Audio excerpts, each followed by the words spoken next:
दिनै सोरखारा जिर' माने बिग जिर' फिथा हाफेरनो मोनैखायनो MGNरेगानि फिथाखौ हादों।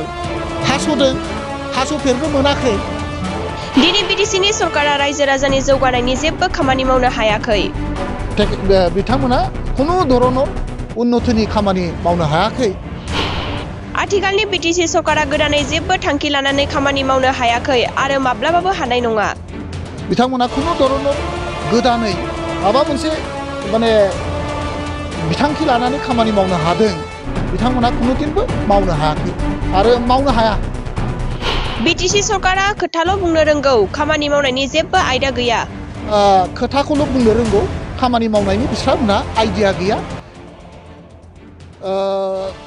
जोङो बेरेखा दोलो हिसाबै जोङो बेखौनो बुंदों जे कनस्ट्राक्टिभ जिथुनाखि अपोजिशन जेखौ जोङो रायजो राजानि सुख दुख, रायजो राजानि जिथु लुबैनाय बिनि बेरेखा जुदि खामानि जादोंब्ला बेखौ जोङो सोरखारनो आसि थुनानै खोन्थानाय आरो आसि थुनानै माबाफोर गोरोन्थि जादोंब्ला बेखौ जोङो आसि थुनानै खोन्थानाय आरो गुबुन माने माबाजों खामानिजों जाहाथे जिल्लायाव उन्नतिनि खामानि जायो बेफोरखौ जोङो खोन्थाना होनाय बे हाबाफारिखौ जोङो मावगासिनो दङ आरो जोङो उन्नतिनि खेथ्रआव खुनु धरনৰ कमप्रमाइज खालामाजासै जोङो उन्नतिनि थाखाय जि रोखोमै खामानि मावनांगौ बिनि थाखाय जोङो कनस्ट्राक्टिभ खामानि मावलांबाय थागोन।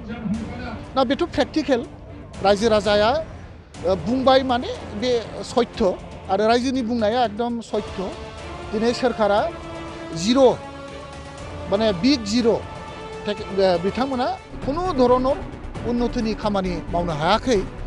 जिफोर उन्नतिनि खामानिया मावजादोंमोन बैफोर खामानियाबो थाबथाबावदोंसो। जेखौ जोङो उन्नतिनि थाखाय खामानि मावदोंमोन बे खामानिफ्रा दा थाबथानानैसो दंबावो। बिथांमोना खुनु धरনৰ गोदानै माबा मोनसे माने बिथांखि लानानै खामानि मावनो हादों, बिथांमोना खुनुदिनबो मावनो हायाखै आरो मावनो हाया। मावनो हानायनि बिथांमोना इच्छा गैया, खारन बिथांमोना खोथाखौल' बुंनो रोंगौ, खामानि मावनायनि बिथांमोना आइडिया गैया। आरो जोङो मोजां परामर्श होनो नागिरोब्ला बिथांमोना गावसोरखौ माबा मरेल टिचिं होनाय बादिसो गावसोरखौ माबा बुजायदों बिदिसो लायो। थांनाय एसेमब्लियाव नोंथांमोना निस्सय नुदों, मेडिया पार्सन हिसाबै नोंथांमोना नुदों, जेला जोङो नंगौ खोथाफोरखौ जोङो जेला सोङो, नंगौ खोथाफोरखौ जेला जोङो बुजिनो नागिरो, जेला बिथांमोना हाउसखौ मिसगाइड खालामो, अब्ला जोङो राइट डिरेक्सनजों जेला जोङो हाउसखौ लिड खालामनो थाङो, बिथांमोना अब्ला जोंखौ बुङो जे नोंथांमोना जोंखौ मरेल टिचिं होदों नङा होमबा, मरेल टिचिं होगासिनो दं नङा होमबा, नोंथांमोना जोंखौ मरेल टिचिं होनो नागिरगासिनो दं नामा, बिदिसो माने उल्था बिथांमोना हाउसाव बेबादि बुंनो नागिरो आरोखि। आथिखाल दिनैनि बिटिसिआव बिथांमोना मावगासिनो दं। मिशन आरो बिएमसि हिसाबै दा मिशन आरो भिजन, बे मिशन आरो भिजनआ बिथांमोननि जिथुनाखि मिशन आरो जिथु भिजन, बे भिजनानो प्रेक्टिकेल नङा।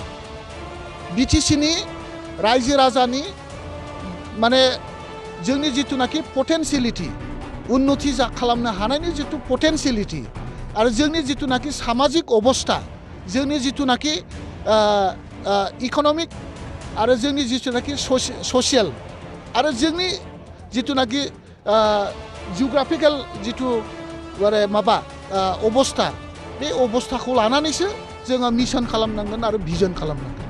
दा बे मिशन आरो भिजनाव जुदि नोङो अख्रांनि हाथरखि जुदि थुख्लायनो नागिरोब्ला अख्रांनि हाथरखिखौ बोरै थुख्लायनो हागोन? दा जोंनि बिटिसिनि बास्तब अबस्था, रायजो राजानि जिथु बास्तब अबस्था आरो जोंनि जिथुनाखि उन्नतिनि जिथु धारा, बे धाराखौ लानानै जोङो माबा प्लेन एन्ड प्रग्रामफोरखौ लानांगोन आरोखि। प्लेन एन्ड प्रग्रामा जोंनि बास्तब सामाजिक आरो अर्थनैतिक आरो जोंनि जिथुनाखि मानसिफोरनि साननो हानाय साननाय आरो जिथुनाखि प्रयोजन निड बेस मिशन एन्ड भिजन जानांगौ। निड बेस, दा निड बेसनि बारा जुदि नोङो डिजिटेल इन्डिया माने माने साननानै नोङो परिबर्तननि होननानै जुदि नोङो गासैखौबो परिबर्तन खालामनो नागिरोब्ला मोनखानाय क्षमताखौबो हरफिननानै परिबर्तन लाबोनो नागिरोब्ला बेवहाय माबा परिबर्तन जागोन नामा जेबो जाया एनरेगा बे NGM रेगाया 100% माने नन गभर्नमेन्टेल जब बेवहाय खुनु रोखोमैबो गभर्नमेन्टनि हस्तक्षेप जाया बे जाहैबाय पाब्लिक लेभेलनि मोनसे कमिटि थायो panchayat level committee monitoring committee बिथांमोना ग्राम सभा जिरायो ग्राम सभायाव सिद्धान्त लायो बबे गामियाव बबे जायगायाव मा लामा नांगौ बान्दो नांगौ बबे जायगायाव मा नांगौ मा नाङा बिनि बिथांखिखौ पाब्लिकआनो ग्राम सभा जिरायनानै थिरांथा लायो आरो थिरांथा लानानै बेखौ एप्रुभेल खालामना हरनाय जायो आरो बेखौ एप्रुभेल मथे रायजोनि पिपल्स पार्टिसिपेशनाव बे खामानिखौ जायो दा बे पिपल्स पार्टिसिपेशननि जिथु खामानि बे खामानिखौबो जुदि राजनितिकरन खालामनो नागिरोब्ला बेवहाय फिथा हास'नायनि मा अर्थ दङ फिथा हास'नानै इन'ग्रेसन खालामनानै बेहाय राजनितिकरन खालामनायजों रायजो राजाफ्रा माबा डेभेलप जागोन रायजोफ्रा खामानि मावगोन मास्टार रुल रेकर्ड खालामगोन बे रेकर्ड खालामनायाबो पाब्लिकआनो खालामगोन बेवहाय खुनु धरनर माने बेवहाय माने पलिटिकेल पार्टिफ्रा बा गभर्नमेन्टआ बेवहाय एकाउन्टेबिलिटि थाया जिथुनाखि जोंनि प्रशासनफ्रासो बेवहाय एकाउन्टेबिलिटि जायफोरा डिपार्टमेन्टेल अफिसारफोर बिथांमोनानो एकाउन्टेबिलिटि आरो बिनि गासैबो रेकर्ड खालामनायनिफ्राय आरम्भ खालामनानै मास्टार रुल रेकर्ड खालामनायनिफ्राय आरम्भ खालामनानै जिथु OS जिथु माने रिलिज खालामनायनि जिथु MIS खालामनाय दायित्व बेखौ सरकारा माने गासिबो गाइड खालामनानै खामानि मावो दा फिथा हास'ब्लानो जे उन्नति जागोन आरो बे फिथा हास'नायनि हास'नायनि माने अर्थ जेबो गैया हास'दों हास'फेरनो मोनाखै